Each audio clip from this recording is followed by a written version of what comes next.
निशा जी हाँ जी। सुनाई देता रघुआ भैया रघु नाम का हो ब्यास आशिक आशिक के कर आशिक हो बबुआ टोला भर के होखे। अच्छा चलिए निशा जी रेडी कर जाओ हाँ तो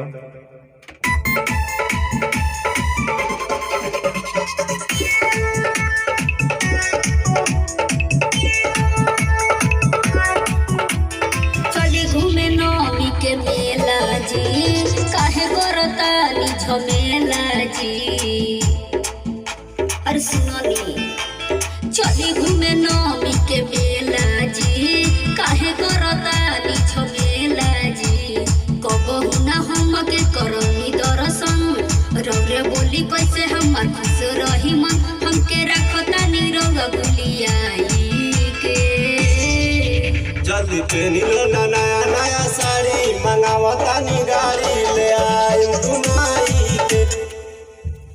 ऐसे नहीं है कि जल्दी पहने लो ना नया नया साड़ी ठीक है इस हिसाब से आइए ले आवतानी गाड़ी या मंगावतानी गाड़ी ले आई घुमाई के ठीक है आइए रेडी निशा जी आप भी स्टार्ट होइए अपना ठीक है रेडी 1 2 3 4 स्टार्ट। काहे करतानी झमेला जी कबहू ना हम के करनी दर्शन रौरे बोली कैसे हमार खुश रही मन हमके रखतानी रंग गुलियाई के।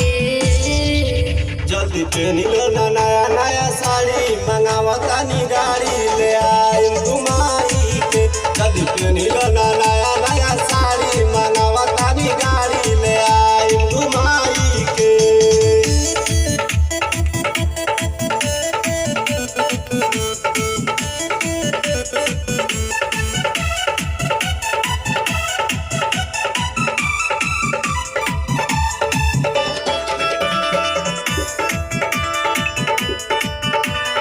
बनिया हमार किसी आलू हो चाहे हमारा से दूर भागल जालू हो। हेलो यहाँ पे थोड़ा ध्यान दीजिए कि कहे धोनिया हमारे खिसी आलू हो कहे हमारा से दूर भागल चालू हो ठीक है आइए चाहे बनिया हमार किसी आलू हो चाहे हमारा से दूर भागल जालू हो।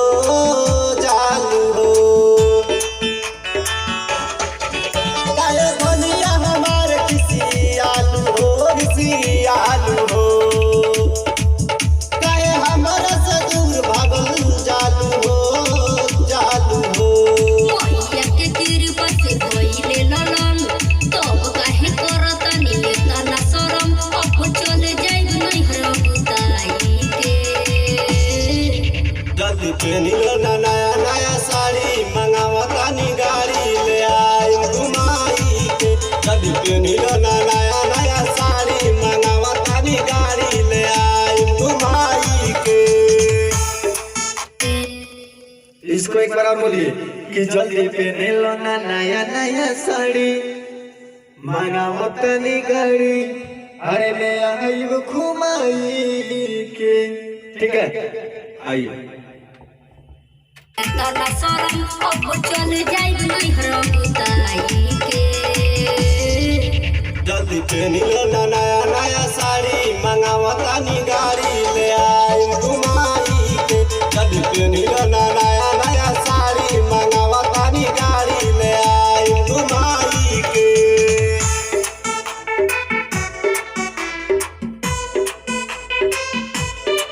Mix by Kranti Music.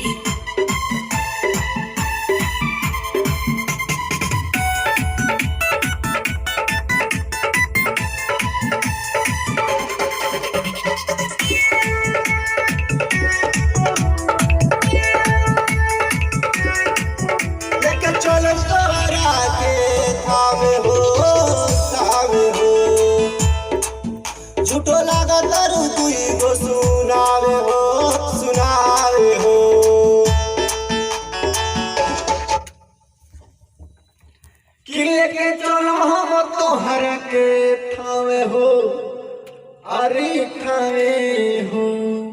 ठीक है, कैसे है थोड़ा बोलिए तो। लेके चलो तोहरा के हम थामे हो थामे हो।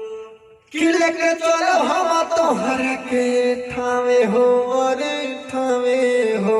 निशा जी हाँ जी। थावे जाए के बा। जाएगा। हाँ जी आइए तो। तना शरम अब चल जाइब नहीं हरब के।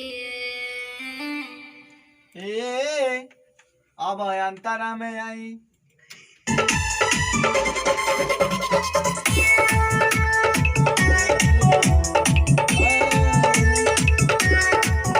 लेके चलो तोहरा के थामे हो थामे हो। झूठो लागत तारू दुई गो सुनावे हो सुनावे हो। लेके चलो तोहरा के हम थामे हो थामे हो। लागत तारू दुगो झूठो सुनावे हो सुनावे हो। कृष्ण निदर दिबे आस आसी काहे दुना परतावे अब हमरा खिस हमके रख देले बनी हराई के।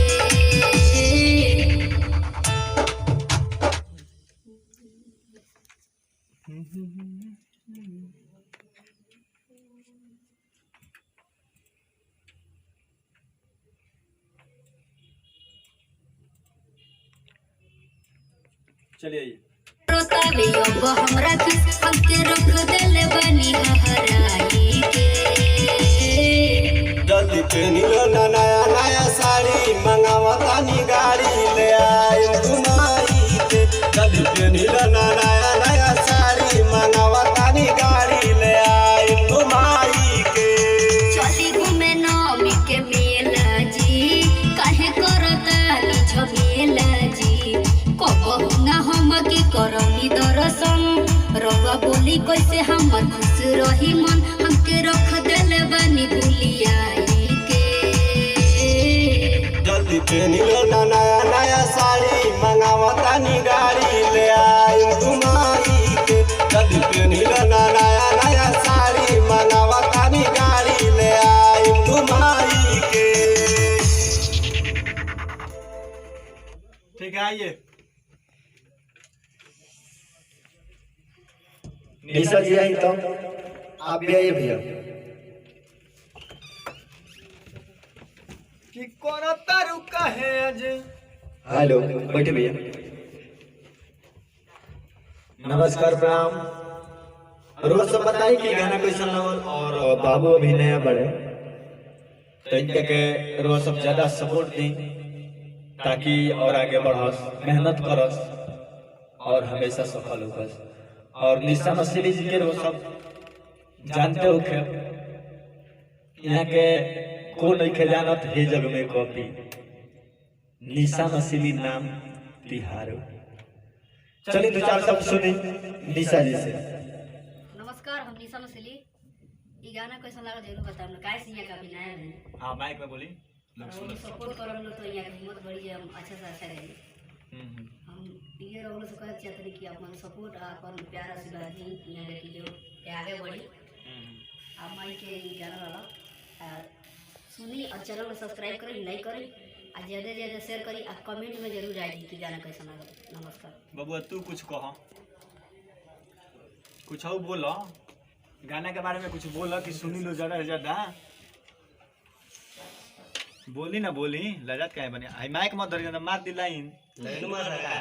हां भैया हम व्यास आशिक नया सिंगर बनी रुआ लगी खूब एक देखे और सब्सक्राइब करें हम ये चाहते हैं। नमस्कार। चलिए भैया फिर आओ तब सब अगला वीडियो में तब तक बनल रही देखत रही और अपना आशीर्वाद प्यार देते रही और कैमरा करल बड़े आनंद प्रेमी। नमस्कार।